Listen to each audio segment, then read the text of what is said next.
ना बोलना ही सबसे उत्तम स्थिति प्राप्त करने का उपाय है। ना बोलना, मौन धारण करो, ज्यादा किसी से बात मत करो। बात करना ही अपने हृदय की बात को बाहर करने से भजन क्षीण हो जाता है। पहले भजन की रीति वर्णन की कि आप ये समझ लो कि बुढ़ापे तक भी भोग की वृत्ति बनी रहेगी यदि जवानी में अपने को नहीं कसा। दूसरे की निंदा करोगे तुम्हारे सुकृत नष्ट हो जाएंगे, भक्तों की निंदा करोगे बहुत जन्म के सुकृत नष्ट हो जाएंगे, ईर्ष्या करोगे, क्रोध करोगे, अभिमान करोगे, भजन मार्ग में प्रवेश नहीं होगा, जलते रहोगे। अब भजन करने वाले का स्वभाव कैसा होना चाहिए? गंभीर। जितना प्रश्न हो उसमें भी सावधानी से, सारांश में अगर बोलना है तो बोल दो, नहीं कोई जरूरी नहीं आप साधक हो, मौन होकर निकल जाओ। आपसे कोई पूछ रहा है श्री हरिवंश कै बजे सत्संग होता है, आपकी रुचि है तो बोल सकते हो, आपकी रुचि नहीं तो आप नहीं बोलो, कोई अपराध नहीं, क्योंकि आप नाम जप कर रहे हो, आप मौन व्रत लिए हो, आप उपेक्षा वाले मार्ग हो, सबकी उपेक्षा करना, तो इसमें आपको कोई दोष नहीं लगेगा। आपको है तो आप वहां जाकर पूछ लीजिए। ज्यादा बोलोगे तो प्रपंच बढ़ेगा, तो आप जाइए उन लोगों से पूछ लीजिए, मुझे ज्ञान नहीं, चल दिया। या फिर बोले ही नहीं, मानो सुना ही नहीं, पागल जैसी चेष्टा करके निकल गए कि इसको सुनाई नहीं देता क्या, नहीं बोले। आपका भजन चल रहा है इसलिए कभी कोई अपराध नहीं बने। कोई बोला राधे श्याम, आप उत्तर नहीं दे रहे तो आपको कोई अपराध नहीं, क्योंकि हर समय वो तो एक बार बोला राधे श्याम, यहां तो हर वृत्ति राधे श्याम में ही है।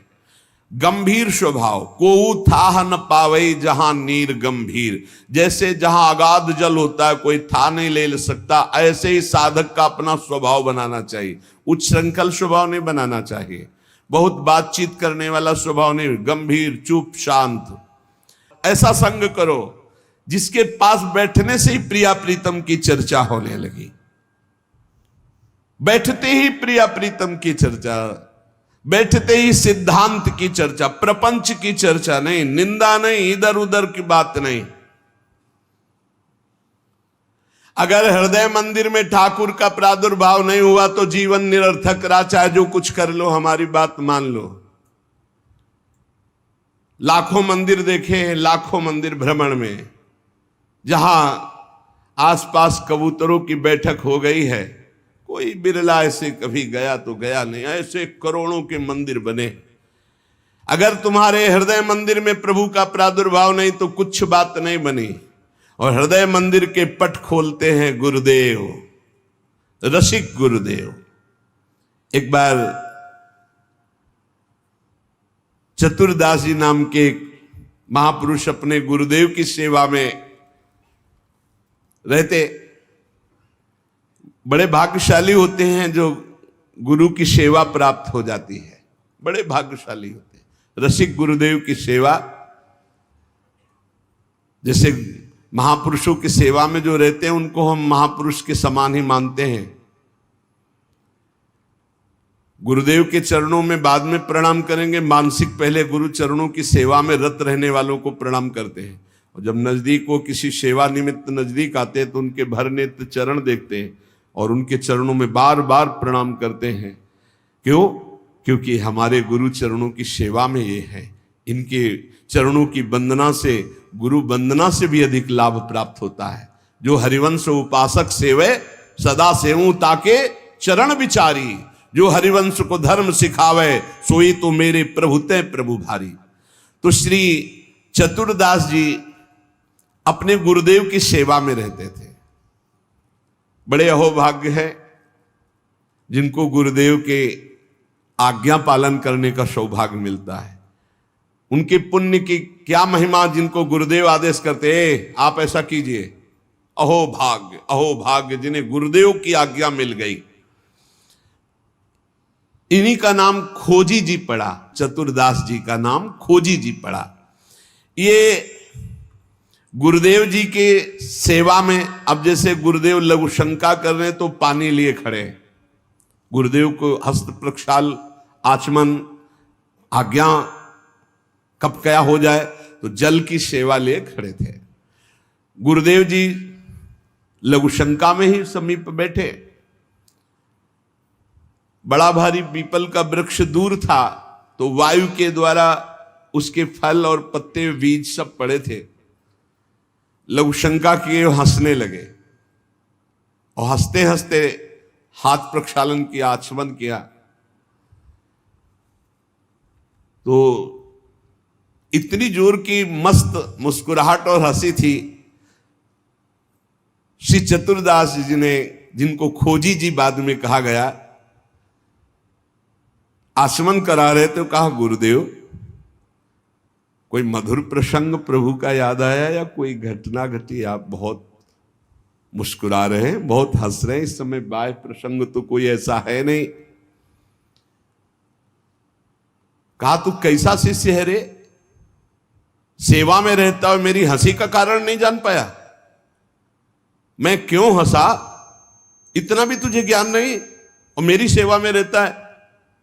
कैसा शिष्य है जो गुरु के मन की बात न जान पावे, गुरु के इशारे के, गुरु के मनोभाव को न जान पावे, वो शिष्य ही क्या? चलो सेवा छोड़ो, मैं क्यों हंसा इसकी खोज करके आओ। अब बताओ, गुरुजनों की प्रति सेवा कर बहुत कठिन है, बहुत कठिन है। यहां कहा कि छोड़ो सेवा, मैं क्यों हंसा ये बताओ, आके खोज करो। अब गुरु आ गया, तुम्हारी बुद्धि अब सेवा के अधिकारी नहीं, यदि तुम ये नहीं जान सकते मैं क्यों हंसा। हंसे गुरु जी और फंसे चेला जी। आप समझो, आप मतलब कितना कठिन विषय है गुरु सेवा, बहुत कठिन। आप यही तो अमोघस्य जो जीत गया, अमोघस्य। तुम्हारी बुद्धि विवेक रहित है। जब तक तुम हमारे हंसने का कारण ज्ञात करके ना हो, तब तक तुम्हें हमारे पास कभी नहीं आना चाहिए। चलो जाओ यहां से, आश्रम से। हमारे मन की बात जब जान जाओगे कि मैं क्यों हंसा, उसका कारण सही बताओगे आकर के, और जो मैं मन में सोच रहा था तो फिर सेवा में रख लूंगा, तब मैं मानूंगा कि तुम मेरे सच्चे शिष्य हो और सेवक हो। साष्टांग दंडवत किया, जो आज्ञा गुरुदेव। अब चल दिए, जहां संत महात्मा मिलते तो विनम्रता पूर्वक दंडवत करते हो, कहते हमारे गुरुजी लघु शंका करते समय हंस दिए, क्या कारण था? तो सब कहते गीता की बात पूछो, भागवत की बात पूछो, वेदों के, तुम्हारे गुरुजी है तो लघु शंका में हंस दिए, अब हम इसका क्या मतलब बताए? तो और उपहास होता। भला कोई इस प्रश्न का क्या उत्तर दे? कोई सुलझे हुए महात्मा थे, उन्होंने कहा रामायण गीता भागवत का प्रश्न हो तो अभी मैं उत्तर दे दूं, लेकिन आपके गुरुजी लघु शंका करते हुए क्यों हंसे, इसका हमको ज्ञान कैसे होगा? हम कैसे उत्तर दे आपको? ये तो गुरुजी से ही पूछो जाके। बोले नहीं, गुरुजी ने कहा जब तक इसका उत्तर न मिल जाए हमारे सामने मत आना, मुख मत दिखाना। अरे संत जन बहुत पहले, और हर उनकी आज्ञा में बहुत बड़ा रहस्य होता था। अब ये रोज जलते कि गुरु सेवा से वंचित हो गया, गुरु सेवा छूट गई। साधक को इस बात की बहुत पीड़ा होनी चाहिए, जिसको गुरु सेवा, तो ये होना चाहिए कि कौन सा अपराध बन गया, दुर्भाग्य आ गया कि गुरु सेवा छूट गई। वो रात दिन जलते इसी प्रकार, और संतों से जा जाकर पूछते पर कोई समाधान नहीं मिला। अब उन्होंने विचार किया गुरु जी के सामने जाना नहीं, सेवा है नहीं, तो अब शरीर को रख के क्या करें? शरीर को नष्ट कर देते हैं, शरीर का परित्याग कर देने की ठानी। ये देखो, ये है गुरु भक्त का लक्षण कि अब शरीर रख के क्या करें? गुरु जी ने सेवा से निकाल दिया, उत्तर मिल नहीं पा रहा, तो शरीर किस काम का?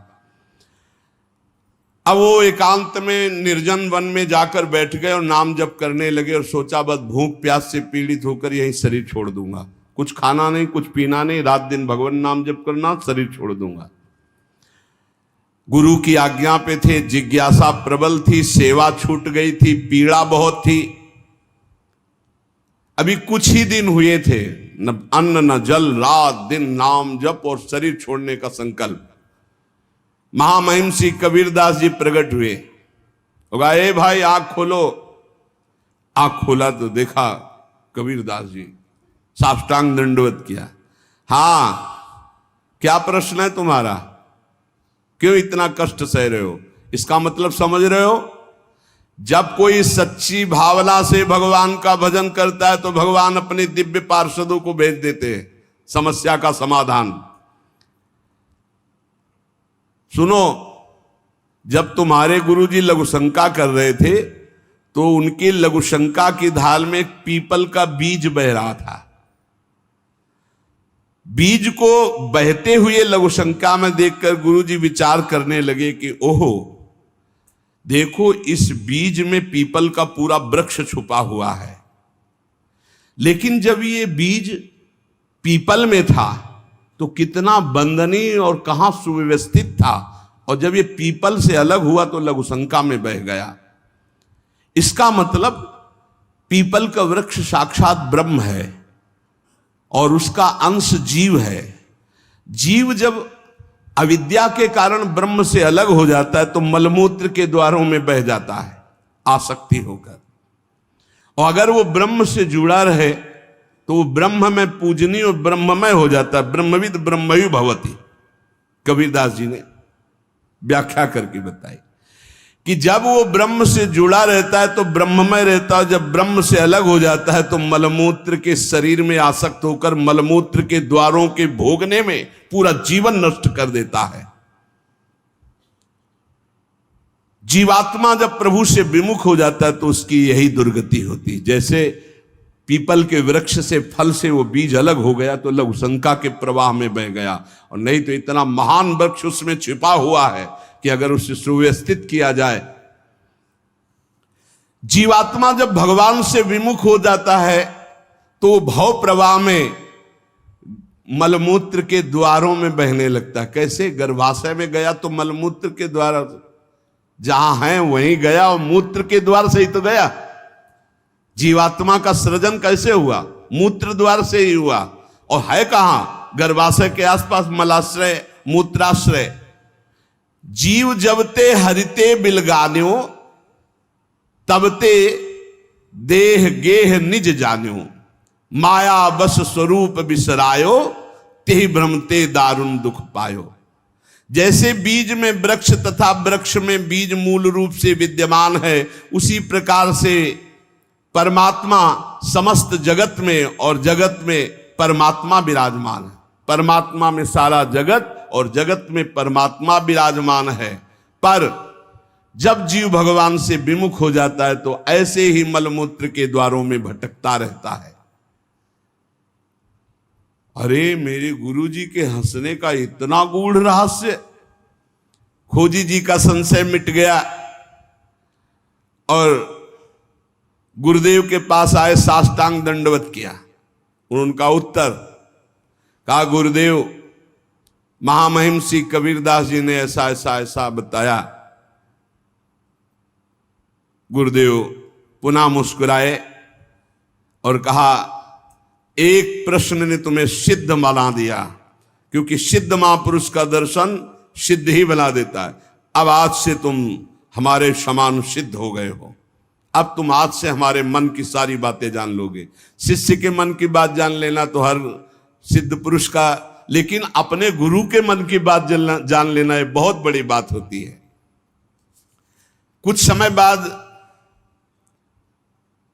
खोजीजू के गुरु हरि भावना प्रवीण महा, देह अंत समय बांधी घंटा सो प्रमानिए, पावे प्रभु जब तब बाजी उठे जानो यही, पाए पैन बाजी बड़ी चिंता मन आनिए, तन त्याग बेर नहीं हुती फेरी पाछे आए, वाही ठोर पौड़ी देखो आम पक्यो मानिए, तोरी ताके टूक किए छोटो एक जंतु मध्य गयो सो बिलाए, बाजी उठो जग जानिए।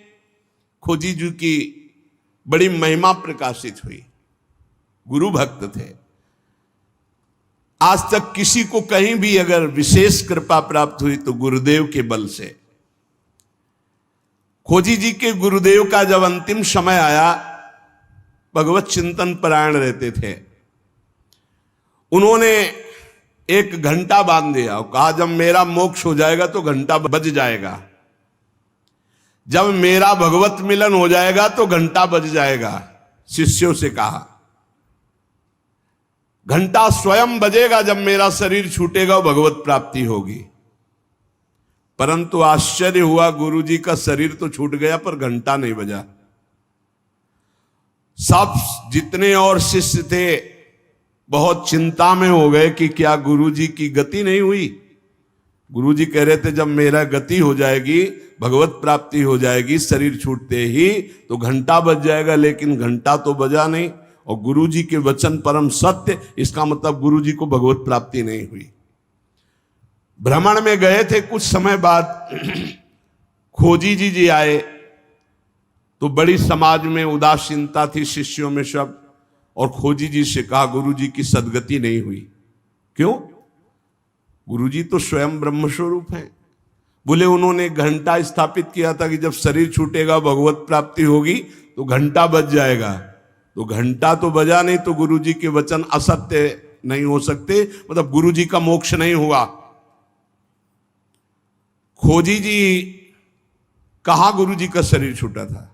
बोले आम के पेड़ के नीचे गए, जहां गुरुजी लेटे थे मुझे बताओ।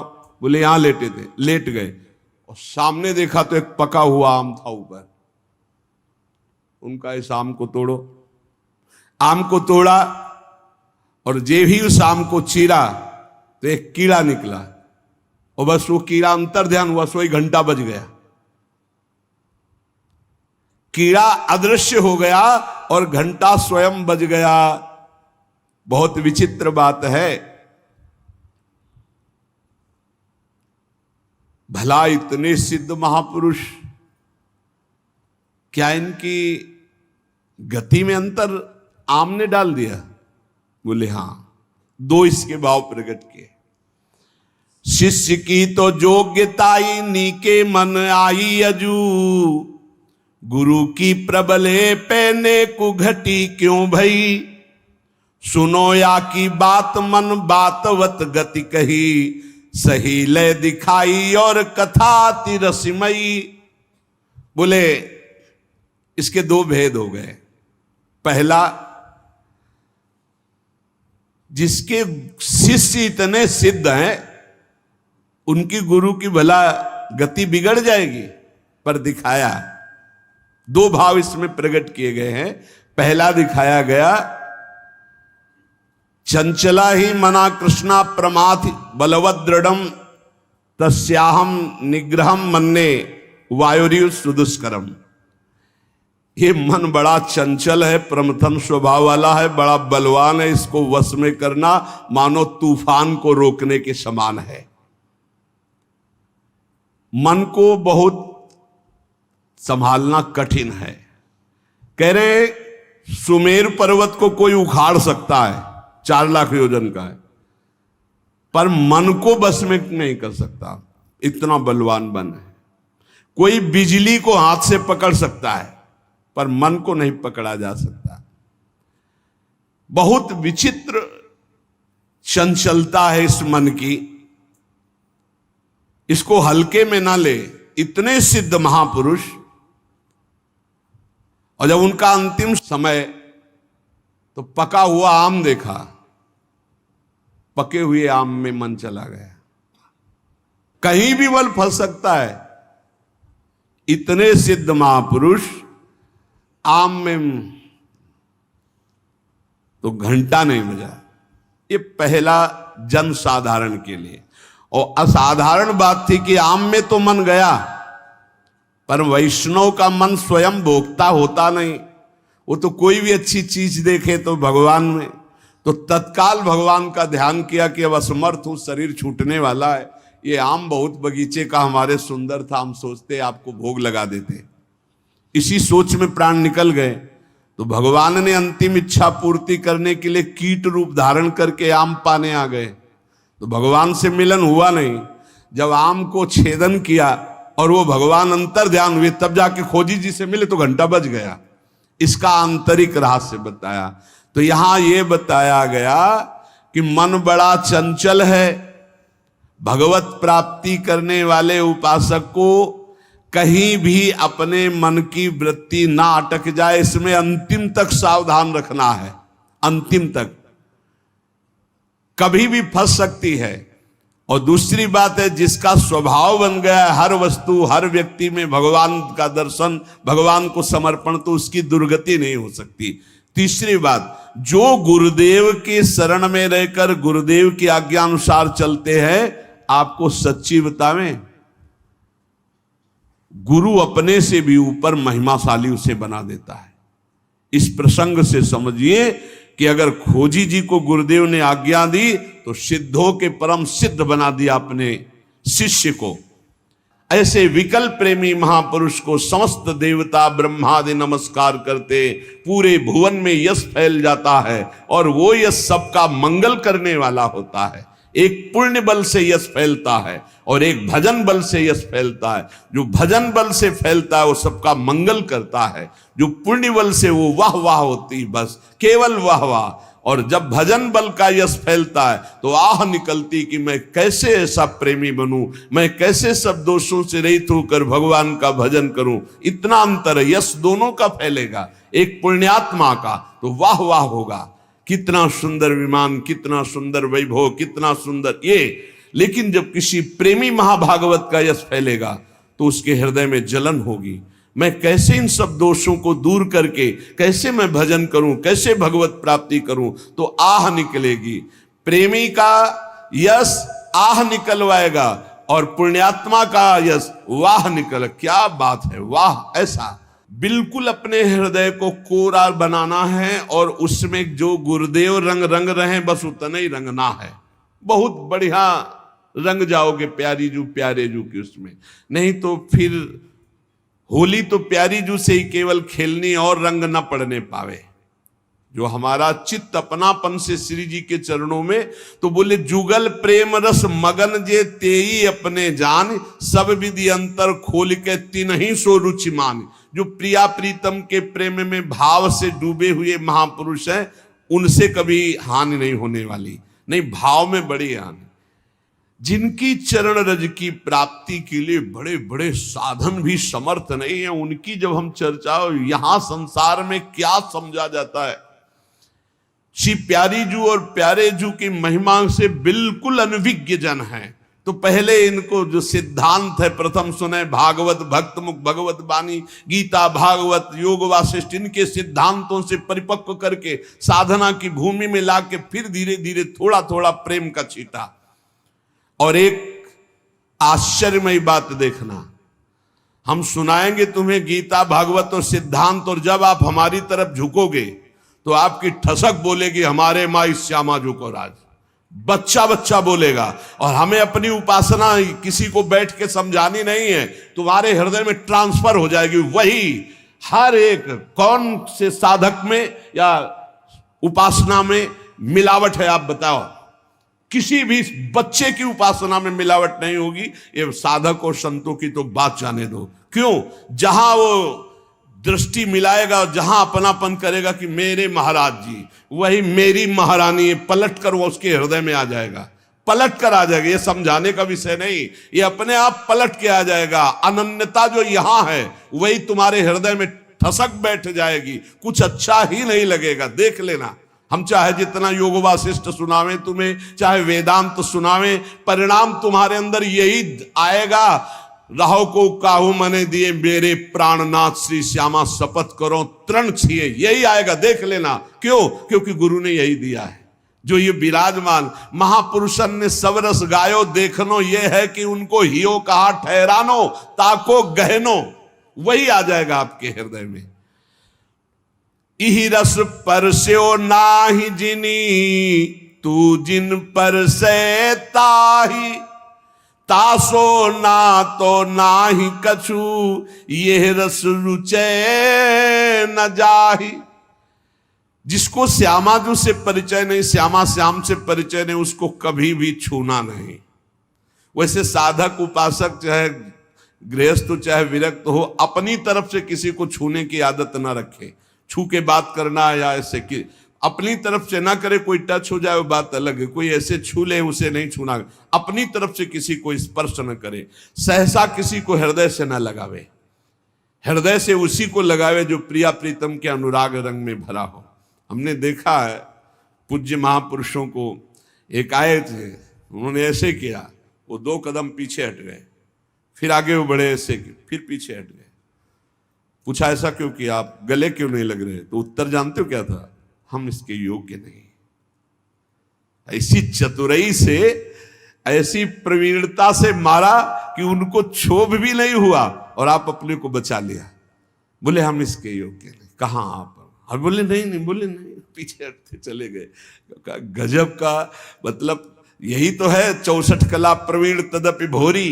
कैसी उनके हृदय में क्षोभ नहीं हुआ, उनका मैं योग्य नहीं हूं आपके इस, बस तिनको परस न कीजिए, मना है, क्योंकि परमाणु होते हैं शरीरों में। अगर हम रसिक महापुरुषों के कैसे कैसे तुम्हें अनुभव बताएं, बहुत दिव्य परमाणु होते हैं। संग सोई जाके मिले, भूले गृह व्यवहार, तिहि छिन आवे हिये में, अद्भुत जुगल बिहार। बड़े परमहंस प्रिया प्रीतम के अनुराग में डूबे हुए जो रसिक जन है, बोले इनके संग का प्रभाव घर परिवार जितना भी संसारिक राग है, इस राग को मिटा करके प्रिया प्रीतम के अनुराग में स्थित कर दे, उसे ही सत्संग कहते हैं, उसे ही रसिकों का संग कहते हैं। ये बहुत दुर्लभ है रसिकों का संग। भगवत रसिक, रसिक की बातें रसिक बिना को समझ सके ना। और आप जहां बैठे हो ये रसिक शेखरों की भूमि है, वृंदावन ये रसिक शेखरों की भूमि है। जिनके देखे पुलक तन, रोमांचित हुए जाहि, सुनत मधुर तिनके बचन, नैन भरे जल आही।